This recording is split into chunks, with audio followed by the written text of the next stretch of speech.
ನವರಾತ್ರಿಯ 4ನೇ ದಿನ ಇವತ್ತು. ಸ್ಕಂದಮಾತಾ ದೇವಿಯವರ ವ್ರತ ಇವತ್ತು ಕಲರು ಹಸಿರು ಇರೋದ್ರಿಂದ ನಾನಿವತ್ತು ಹೆಸರು ಕಾಳು ಲಡ್ಡು ಮಾಡ್ತಾಯಿದ್ದೀನಿ. 1 ಕಪ್ ಹೆಸರು ಕಾಳು, 1 ಕಪ್ಪು ಡ್ರೈ ಫ್ರೂಟ್ಸ್ನ ಚಾಪ್ ಮಾಡಿ ತೊಗೊಂಡಿದ್ದೀನಿ. ಆಮೇಲೆ 1 ಕಪ್ಪು ಬೆಲ್ಲ, ಒಂದು ಅರ್ಧ ಕಪ್ನಷ್ಟು ತುಪ್ಪ ಇದಕ್ಕೆ ಕಡಿಮೆ ಸಾಕಾಗುತ್ತೆ, ಜಾಸ್ತಿ ತುಪ್ಪ ಏನು ಬೇಕಾಗಲ್ಲ. ಈಗ ಒಂದು ಪ್ಯಾನ್ಗೆ ಹೆಸರು ಕಾಳು ಹಾಕೋತಾ ಇದ್ದೀನಿ. ಇದನ್ನು ನಿಧಾನಕ್ಕೆ ಹುರಿಬೇಕು. ಸಿಮ್ಮಲ್ಲೇ ಇಟ್ಕೊಂಡು, ಗ್ಯಾಸ್ ಸಿಮ್ಮಲ್ಲಿಟ್ಟು ನಿಧಾನಕ್ಕೆ ಹುರಿಬೇಕು. ಇದನ್ನು ಕಾಳು ಕಪ್ಪಾಗಬಾರ್ದು, ಕೈ ಬಿಡ್ದಂಗೆ ಹುರಿತಾ ಇರಬೇಕು. ಚೆನ್ನಾಗಿ ಹುರಿದ್ಮೇಲೆ ಒಂದು 5ರಿಂದ ಒಂದು 7 ನಿಮಿಷದವರೆಗೆ ಹುರಿಬೇಕಷ್ಟೆ. ಆಮೇಲೆ ಗ್ಯಾಸ್ ಆಫ್ ಮಾಡಿ ಇದು ಸ್ವಲ್ಪ ತಣ್ಣಗಾಕಿ ಬಿಡ್ತೀನಿ. ಈಗ ಕಾಳೆಲ್ಲ ಸ್ವಲ್ಪ ತಣ್ಣಗಾದ್ಮೇಲೆ ಇದನ್ನು ಮಿಕ್ಸಿ ಜಾರಿಗೆ ಹಾಕೋತೀನಿ. ಈಗ ಇದನ್ನು ಪೌಡ್ರ್ ಮಾಡ್ತೀನಿ. ಇದು ಪೌಡ್ರ್ ಆದಮೇಲೆ ಇದನ್ನು ಜರಡಿಗೆ ಹಾಕೋ ಅವಶ್ಯಕತೆ ಏನಿಲ್ಲ. ಅಂದರೆ ಸ್ವಲ್ಪ ಇದು ನೈಸಾಗೇ ಇರುತ್ತೆ, ಒಂದು ಸ್ವಲ್ಪ ತರಿ ಅನಿಸುತ್ತೆ. ಸಿಪ್ಪೆ ಇರೋದ್ರಿಂದ ಸ್ವಲ್ಪ ತರಿ ಅನಿಸುತ್ತೆ.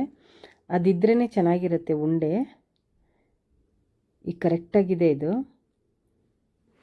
ಆಮೇಲೆ ಒಂದು ಪ್ಯಾನ್ಗೆ ಈ ಬಟ್ಲಲ್ಲಿ ಅರ್ಧ ಬಟ್ಲು ತುಪ್ಪ ಇದೆಯಲ್ಲ, ಅದರಲ್ಲಿ ಸ್ವಲ್ಪ ಅರ್ಧ ಮೇಲೆ ತೊಗೋತೀನಿ. ಒಂದು ಸ್ವಲ್ಪ ಬಿಟ್ಟು ಮಿಕ್ಕಿರೋದೆಲ್ಲ ಪ್ಯಾನ್ಗೆ ಹಾಕೋತಾ ಇದ್ದೀನಿ ತುಪ್ಪನ. ಹೆಸರು ಕಾಳು ಪೌಡ್ರ್ ಮಾಡಿದ್ವಲ್ಲ, ಅದನ್ನು ಈಗ ಇದಕ್ಕೆ ಹಾಕೋತೀನಿ. ಹಾಕ್ಕೊಂಡು ಗ್ಯಾಸ್ನ ಸಿಮ್ಮಲ್ಲೇ ಇಟ್ಕೊಂಡು ಹುರಿತಾ ಇರಬೇಕು. ಇದನ್ನು ಹೈ ಫ್ಲೇಮಲ್ಲಿ ಗ್ಯಾಸ್ ಹೈ ಫ್ಲೇಮ್ ಮಾಡಿಬಿಟ್ಟು ಹುರಿಬೇಡಿ.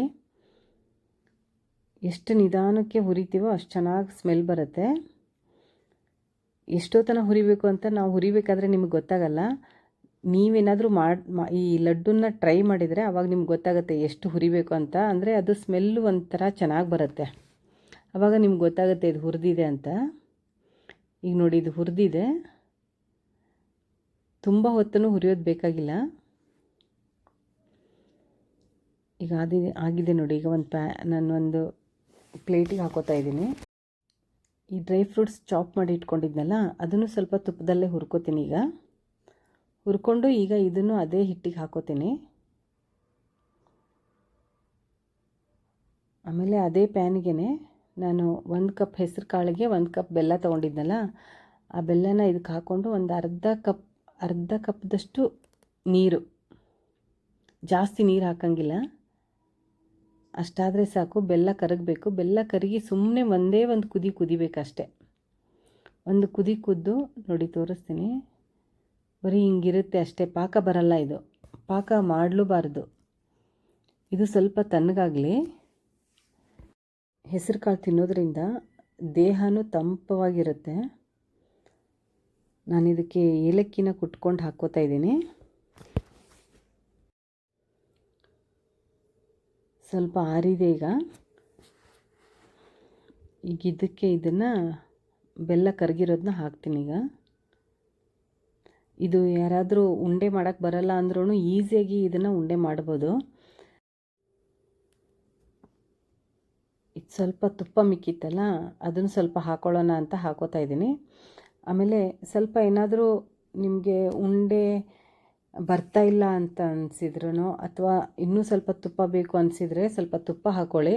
ಉಂಡೆ ಏನಾದರೂ ಬರ್ತಾ ಇಲ್ಲ, ಇದು ಯಾಕೋ ಗಟ್ಟಿ ಆಗ್ತಾ ಇದೆ ಅನಿಸಿದ್ರೂ ಸ್ವಲ್ಪ ಹಾಲು ಚುಮ್ಕಿಸ್ಬಿಟ್ಟು ಹಾಲು ಹಾಕ್ಕೊಂಡಾದರೂ ಉಂಡೆ ಕಟ್ಬೋದು.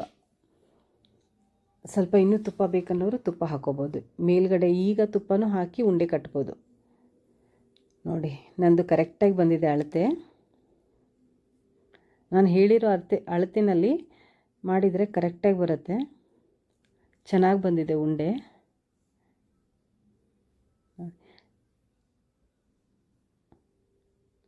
ನಾನು 1 ಬಟ್ಲು ತೊಗೊಂಡಿದ್ನಲ್ಲ, ಅದರಲ್ಲಿ 10 ಉಂಡೆ ಆಗಿದೆ ನನಗೆ. ಹೆಸರು ಕಾಳು ತಿನ್ನೋದ್ರಿಂದ magnesium, protein, fibre, potassium, iron content ಜಾಸ್ತಿ ಇರುತ್ತೆ. ಇದರಲ್ಲಿ ನಾರಿನಾಂಶನೂ ಜಾಸ್ತಿ ಇರುತ್ತೆ. ಮತ್ತು ಹೆಸರು ಕಾಳು ತಿನ್ನೋದ್ರಿಂದ ಬಾಡಿ ಕೂಲಾಗಿರುತ್ತೆ. ನೋಡಿ ಉಂಡೆ ಎಷ್ಟು ಸಾಫ್ಟಾಗಿ ಬಂದಿದೆ. ಲೈಕ್, ಶೇರ್, ಸಬ್ಸ್ಕ್ರೈಬ್ ಮಾಡಿ. Thank you.